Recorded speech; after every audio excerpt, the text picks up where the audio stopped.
And welcome back to Mission Reloaded Gaming. We are here with Magicar, going over his Imperial Fleet update. Enjoy. Alright, so let's start with those heavy fighters, okay? Okay, so this is the Falcon class heavy fighter, which is the fighter that Sidmoka was saying that raped all of his fighters as when we were fighting, and yes, this ship was built directly to counter Federation, most Federation fighters. If you think of the Falcon as a fighter, it could be like the Tiger tank, which is very low in numbers, but it's quite powerful and able to kill pretty much anything. So as a fighter, it's 20 meters long, 5 meters tall, and 15 meters wide. You got length 4 laser cannons with a length 4 barrel, and the guns are linked to the 2 mouse buttons. So you can fire the left mouse button and the right 2 with the right mouse button.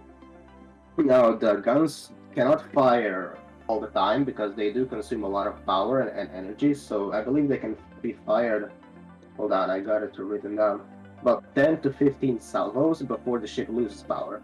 So yeah, about 10 shots with those guns and it should stop. Also, the design is very old, so I could change it because I managed to finally make good-looking windows, which will hopefully be seen later. Oh shit, sorry. Now, the Falcon is also supposed to have missiles in the universe, but that's not a thing. You can see those 6 black markings next to the guns. Yeah, right there. Yeah. People are probably not blind. Yeah, we can see. Cool. That is, I believe, all for this thing. Yeah, it's got 46,000 hull HP and 8k shield HP, which is appropriate for a ship called the Heavy Fighter. And it doesn't have a warp drive, but it has large engines, which of course means it can light cruise. Alright, that is, yeah, it's pretty slow also for a strike craft, able to go only about 100 meters per second, which is pretty slow, but still. Alright, that is, I believe, all. Now, you want to go cover the next the fighters, the Shuttle, the Bombers, and the Sigma fighter. Alright, next let's cover the Bomber by Abdul. How about that? Okay, so let me pull out this thing's stats real quick. Now, it's called the Sigma AB3 Bomber.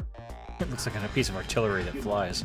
It's a second Imperial bomber to enter production, and it was designed after the Reaper class bomber, which is the first Imperial bomber ship, which is, I believe, in the first video you did with the Imperial Navy. And of course, that ship is quite old design.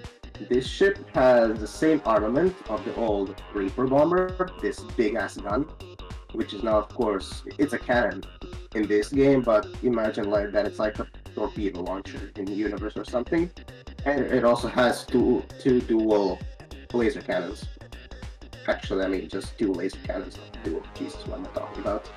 So, and 2 laser cannons to provide some ability in dogfights. Compared to the Reaper, I believe it's a bit shorter. It's 10 meters long, it's 8 meters wide, and 4.5 meters tall. It's got pretty low durability of 7,000 HP.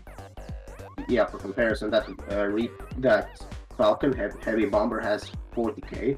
So this thing is, I believe, less durable than the first bomber. It's gonna be more usable in most situations. Also, I think it's a bit smaller in dimensions. However, it doesn't have large engines. It has small thrusters, meaning it cannot light cruise.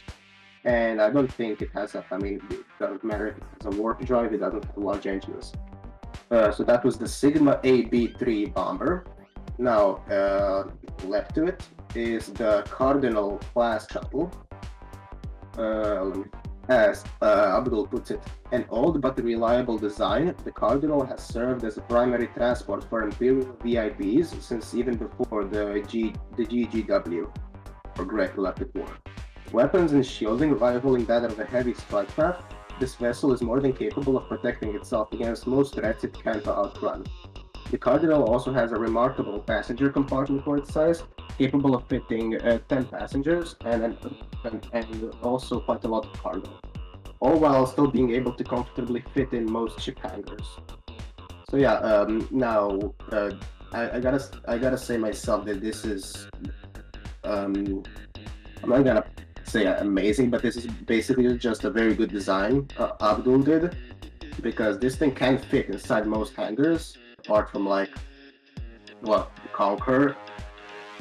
So it's 13 meters long, 14 meters wide, and when landed, it's 8.5 meters wide, because I believe these wings on the side do move. I haven't actually checked the ship how it looks like or performs when it lands, but yeah, apparently these wings fall, which is a very cool addition. Yeah, it's armed with 4 twin blaster cannons, cooling barrels, and a rear-mounted blaster turret, and it can alternate fire with left mouse button and right mouse button. So yeah, it's got pretty good amount of firepower, as we said, and one gun on the back, which is, I suppose, automatically, is, I guess, built like a turret. It looks like a turret. Yeah, I guess it's built like a turret, so you can make the mouse button on a ship and it's gonna track it. Alright. Next, I believe the last of the fight. Yeah, I believe the last of the fighters is the Sigma fighter, which is behind the Banff cruiser. Yeah, these were mentioned in the last video. I just wanted to bring them in for some visual representation. Alright, so I believe we actually covered these. They're just cute. Yes, the Sigma SF-1 fighter. Yeah, they are very cool and cute, as you say. There are probably people who have like Starship fetishes, but okay. I'm one of them. Look what I'm doing. I'm looking at your spaceships. Okay, let's. Let me see your spaceships. Okay. I don't wanna talk to it. We saw the Sigmas and all. Now let's move on to that. Hold on, brain damage issues. This is the Turmoil class tactical frigate. Turmoil class tactical frigate is a warship in the Imperial Navy, dedicated primarily to function as a command ship for special forces troops. The good example of what this could be, like the role could be like in some other universe, is like the ship of the Inferno Squadron from Star Wars Battlefront 2. What is it called? The Corvus, which is the Raider corvette. This is like similar to that. It's got the ship itself is one of the smaller Imperial frigates, but still for its size, it can even compete with frigates about almost the size of cruisers. It's got decent durability. But when I say decent, it's still I believe one of the lowest durabilities of all cruisers.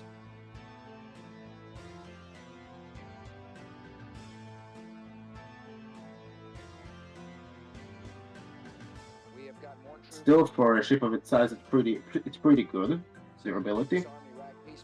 But the best part is it's very fast and it's pretty maneuverable.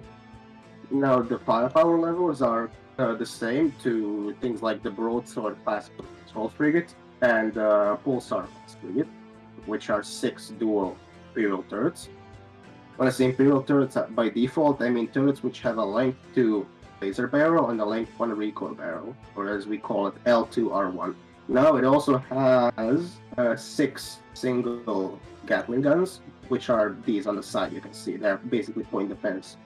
And I finally was adding them on most of the ships I was building anew, because the Imperials do need some fighter defenses. Point defense. And yeah, the inspiration for this ship was, I believe, the Crusader class corvette from Star Wars, like Rattles Punch. Now, as I said, it's got 1.1 million hull HP, but its shields are very weak, with only 70k. Now, its maximum speed is 86 meters per second, which is pretty fast for a ship that big. It's 90 meters long, so I think it's exactly the same size as the Broadsword class patrol frigate. Its maneuverability is 9 seconds to turn 90 degrees, so 10 degrees per second, which is maybe it's slow for some people, but I think it fits. And the ship has a small entry ramp at the front. Well, that doesn't really matter, but okay. So yeah, The ship has some small amount of interior. There's basically nothing to it but one large tube. Because I haven't actually done interior on any of these wings, it's simply too small. It doesn't carry any fighters. One thing I'll never understand is how Smoke is able to fit a fucking hangar on a ship 100 meters long. I mean, sure, this one has a pretty unique design, but still. I bet Smoke would, if he built a ship this large, he would be like, hangar. Alright, pretty much all. So yeah, you can go over the interior if you want a bit, and then we'll move on. And thank you for joining us. Please tune in next time for the next episode. We dive into more of the Imperial Fleet.